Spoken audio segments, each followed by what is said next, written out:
અને આજ આપણે ટેન્ક આની ફૂલ કરશું. હે કાચો રસ્તો, હું ક્યારનો ઓફરોડ કરતો તો આજ ઓફરોડ આવી ગયો.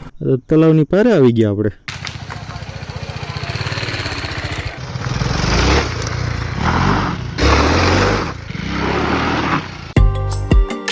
તો થઈ ગયું રેડી.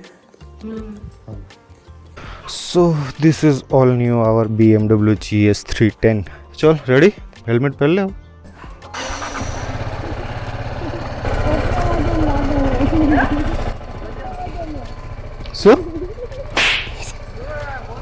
સો ગાઈઝ, અહીંયાથી લિયા કંઈક થાય છે 60 કિલોમીટર. 1 કલાક 14 કિલોમીટરનો રસ્તો દેખાડે છે. જોઈએ છીએ આપણે કેટલી વારમાં ત્યાં પહોંચી શકીએ. અને બાઇકમાં પેટ્રોલ બી ખતમ થઈ ગયું છે, તો પેટ્રોલનો ટાંકો બી ફૂલ કરાવવો પડશે.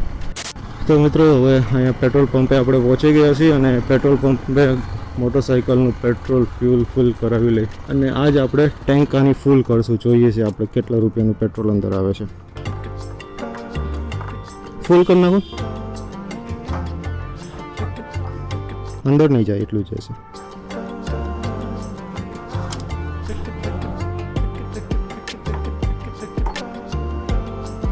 એટલે મૂક દે અંદર.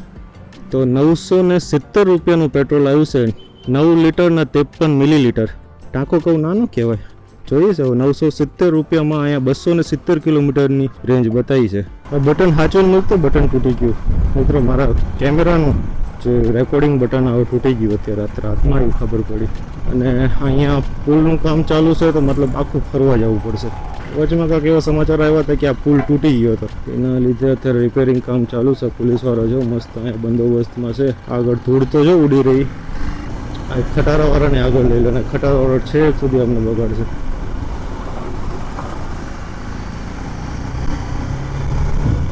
પહોંચી ગયા છીએ આપણે ઓલી કેનાલે. આપણે અહીંયાથી જ આમ સીધું જવાનું છે. આપણે સીધું જવાનું છે. આખો મારો ફોન, હું, કેમેરો અને બાઇક બધું ધૂળથી ભરાઈ ગયા.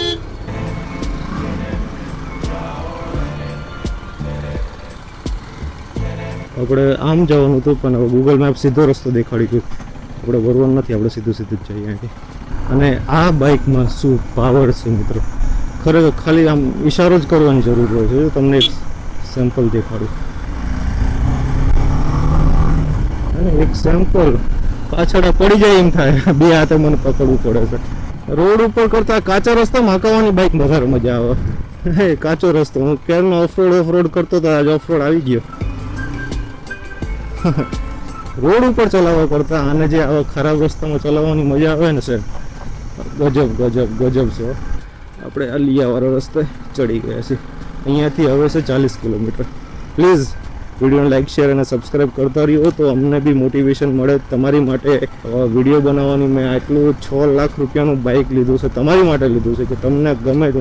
રોડ ઉપર વરાળ નીકળી રહી છે કે બાઇકની ગરમી છે, બાઇકનું એન્જિન એટલું ગરમ થઈ રહ્યું છે કંઈ સમજાતું નથી. આગ લાગેલી હોય ને આપણે આગ ઉપર ચાલી રહ્યા હોય એટલું અંદર નીચેથી ગરમ હૂંફ આવે છે.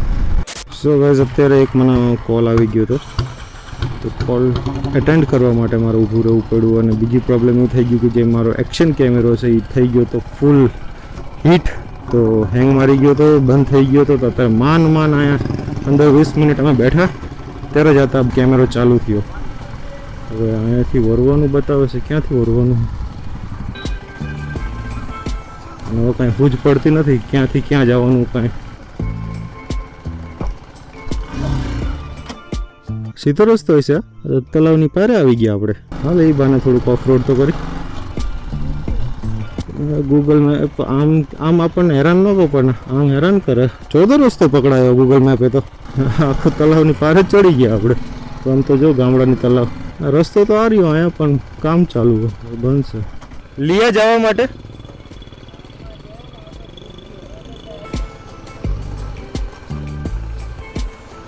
ગામમાં જઈને વરવાનું હતું ક્યાં. ડખે ચડી જાત ને અત્યારે.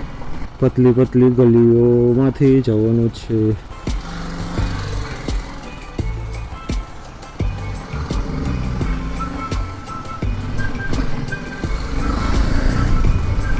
આખું ગામ ચીરીને આપણે બહાર નીકળ્યા છીએ અત્યારે.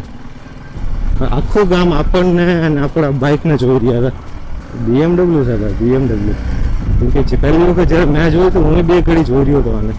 આજે હું તમને લઈ જઈ રહ્યો છું એક એવી ધરતી પર જ્યાં જન્મન્યા છે એક એવો વીર જે ભલે પોતાનો જીવ આપી દે પણ વચન નહીં તોડે. એ છે આપણા લિયાના વીર વર્ષરાજ દાદા. દાદાએ એવો વચન આપ્યું કે જમાનો યાદ કરે. મિત્રને કહ્યું કે જો ક્યારેય તને દુઃખ પડે ને તો હું તને બચાવી ન શકું તો મારું જીવ આપીને પણ મારા વચનની ભરપાઈ કરીશ. એ જ વાર આવ્યું. દાદાએ ખમખમતો યુદ્ધ લડ્યો. દુશ્મન પણ ખસી પડ્યા પણ દાદાએ વચનને નબળું પડવા ન દીધું. અંતે પોતાનો જીવની કિંમત ચૂકવીને મિત્રને બચાવ્યો. આજે પણ દાદાના મંદિર પર ભક્તોની લાઈન લાગે છે. કોઈ ધંધાની મન્નત લાવે, કોઈ સુખ શાંતિ માંગે, પણ દાદા તો વચનના રાજા છે. જે કહે એ આપે.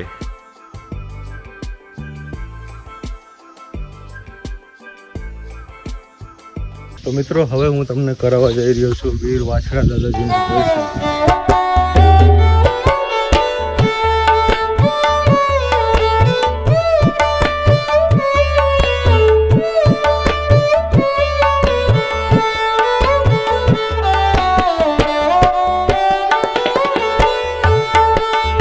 તો મારી સાથે સાથે આ પણ દાદાના દર્શન કરવા આવ્યું છે.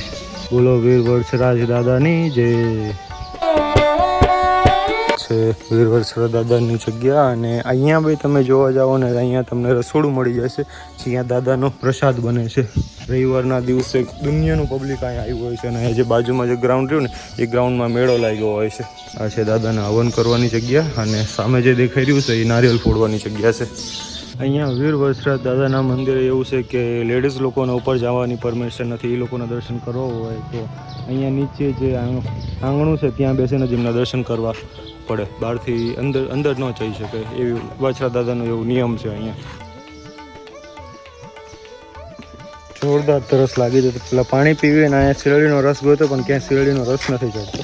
રસ્તામાં ક્યાં શેરડીનો રસ ચડે ને ત્યાં શેરડીનો રસ પીશું. પેટ્રોલ ફિલ કરાયા પછી કેટલી ચાલી છે આપણે ચેક કરી લઈએ. 43.5. સો મિત્રો જવાનો ટાઈમ થઈ ગયો છે.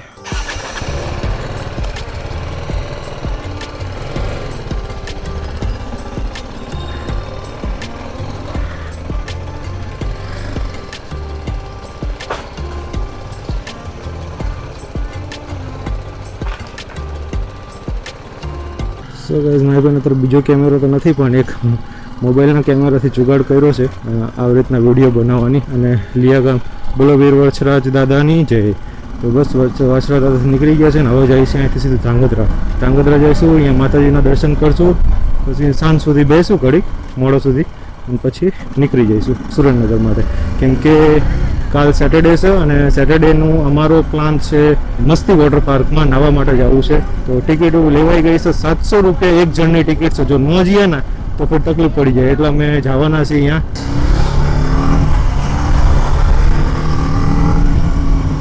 અહીંયાથી કે આગળ અહીંયાથી જ અહીંયાથી. જો મિત્રો આ છે આ સામે રહ્યું મેલડી માતાજીનું મંદિર છે. ડેમમાં પાણી ઘણું ઓછું થઈ ગયું. જો સામે પાણી ભરેલું દેખાય. વરસાદ આવે ને ઠીક અહીંયા સુધી પાણી ભરેલું હોય. જોરદાર નજારો છે. આ બાજુ મેઇન રોડ છે.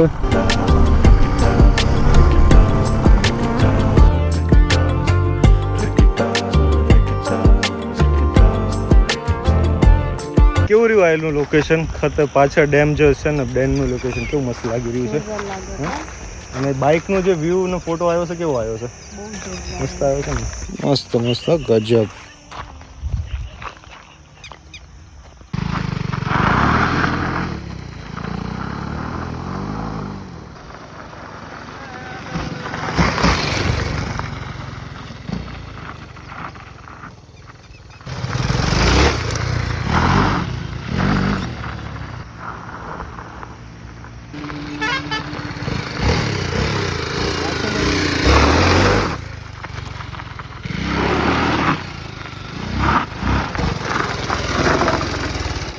ફાઇનલી મિત્રો તો ઘરે પહોંચી ગયો છું.